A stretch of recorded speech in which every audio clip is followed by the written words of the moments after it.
GHMC అని. ఇప్పుడు నా తన 7 మున్సిపాలిటీలు ఉన్నాయి, 3 కార్పొరేషన్లు ఉన్నాయి, 61 గ్రామాలు ఉన్నాయి. అందులో 28 గ్రామాలు తీసి మున్సిపాలిటీలలో కలిపేసారు పక్కకునే గ్రామం. ఆ మున్సిపాలిటీలన్నీ ఇప్పుడు వాళ్ళ పీరియడ్ అయిపోగానే జనవరి 27కు అవి జిహెచ్ఎంసీలో చేస్తారట. నా టైంలో ఒక్కటే పీరియడ్ అయింది వాళ్ళు గెలిచి.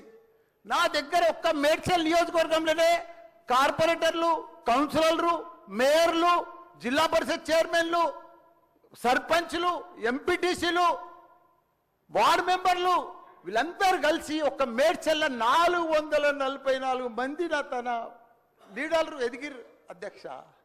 ఇవాళ వాళ్ళంతా మటాష్ అయిపోయారు. మొత్తం సగం మంది కాంగ్రెస్లకే వచ్చారు, అయోమయంలో పడిపోయారు వాళ్ళు మొత్తం కాంగ్రెస్లో. ఎందుకంటే మళ్ళీ ఎలక్షన్స్ వస్తాయి, మళ్ళీ మున్సిపల్ ఎలక్షన్స్ వస్తాయి, మళ్ళీ సర్పంచ్ ఎలక్షన్ వస్తాయి. అంటే ఏ మున్సిపల్ లేదు, కౌన్సిలర్